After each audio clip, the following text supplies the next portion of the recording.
It's amazing because we've been taking calls all morning from people saying exactly that. Well, if George Osborne hadn't done this, if the coalition government hadn't bitten the bullet, we'd end up in the same predicament as Greece. I wondered if this was a kind of tabloid view that wouldn't be substantiated by economists, but it's exactly what you've said, the same thing. Yep. Okay, let me ask you to put one of your other hats on, and I know at the moment you can currently afford more than one hat. I don't know how long that's going to last, but you've been speaking as an economist. Now I'd like you to speak as a personal financial advisor, because I know you fulfil that role as well. Yep. So people are obviously listening to this programme, all different walks of life, all different predicaments, all different career trajectories, etc., etc. Is there anything you can advise to help people protect themselves through the very difficult years which you say are upon us? Yeah, well, it's interesting because I recall you asked me the exact same question about a year and a half ago, and my answer then is the same as it is now. People need to do whatever they can to continue to earn. I had a discussion with a friend recently who has an option of being made redundant, and you'll get a very nice lump sum. And I said, don't take it. No. Because once the jobs go, it's going to be years before they return. I know that sounds dreadful, but that is the conclusion that I've come to. I'm looking at 500,000 extra unemployed over the next few years. Oh my God, I'm you're looking terrifying at a house me. price crash. You're terrifying everybody. You're terrifying everybody. Well, I hear all the time, if only we'd known, if only we'd heard. Well, there were economists out there saying this for the last few years. And, you talk about them terrifying everyone. I'm saying it as I see it. Yes. It is a fact that household debt is gargantuan. It is a fact that government debt is gargantuan. It is a fact that we have 500,000 more unemployed than we did 2 years ago. And it's very likely, given what happened yesterday, we're going to have 500,000 more unemployed. And, however, because of the incentives to corporation tax, to national insurance outside of London,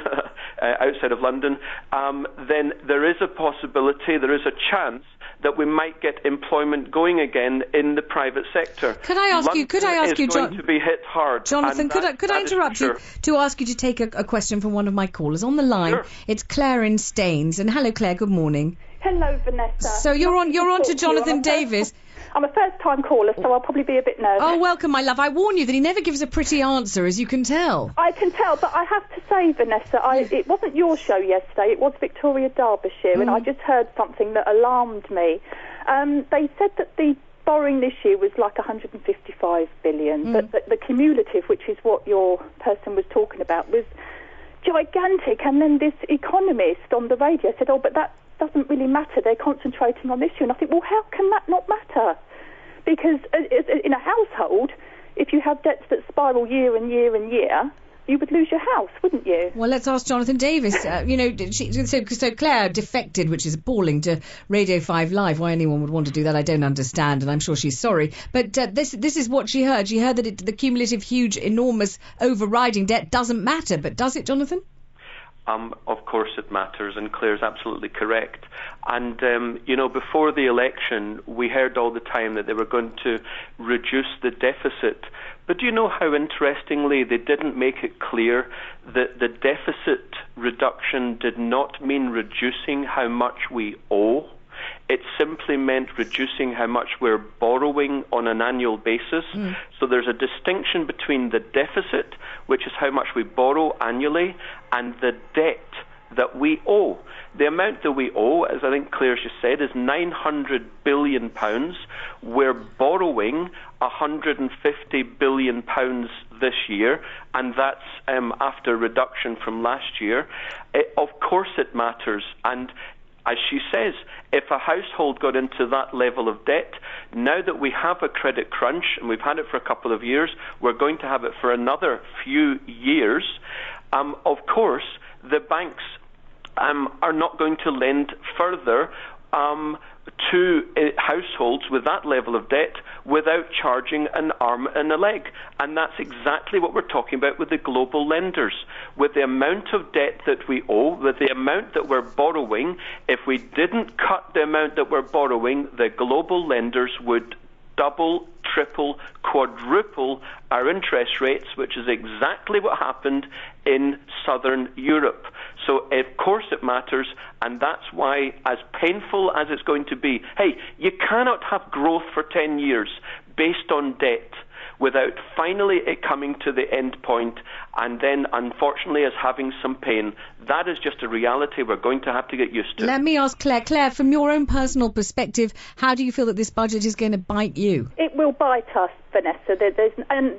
I agree. I think it was the cabbie, because we work really hard as a family. Yes. And we've pulled together through some really tough times. What do you do? What work do you do? Well, I lost my job Yeah. back in 2007, so it meant my husband had to work overtime. But we worked so hard not to get into debt, because my philosophy was, if we go down that road, it'll end up, we'll pay in the end and pay more and lose the house. Yeah. And we had to really struggle. And even with this budget, I feel, God, we struggled. We didn't get into debt. We paid our bills. And now we're going to pay for it, because we're going to lose money, because we're on the borderline with the tax credits. I think it's 40,000.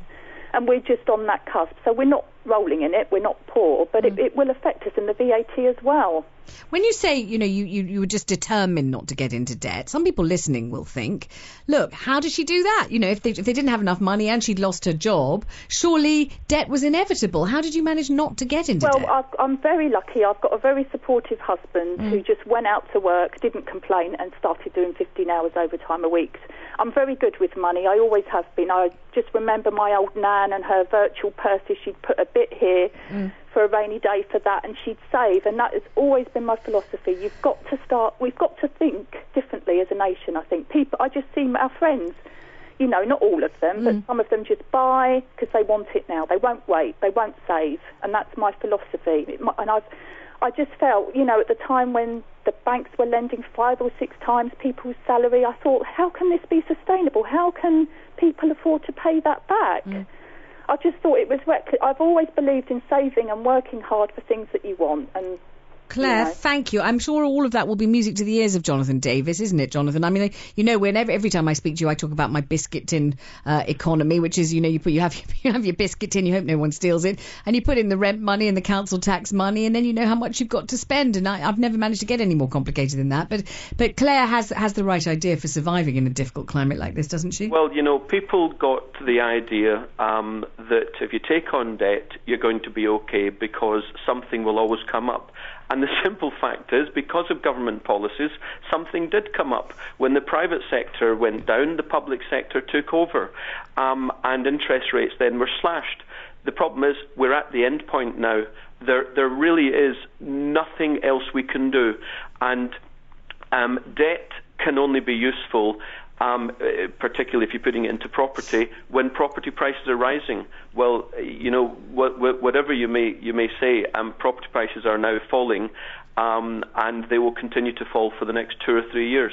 And in London, although asking prices are about where they were 2.5 years ago at the height, still transaction prices are 5 or 10% below where they were 2.5 years ago. So, with all that stimulus over the last year, prices are still below, the economy is still below, and now that those cuts are kicking in, you just watch.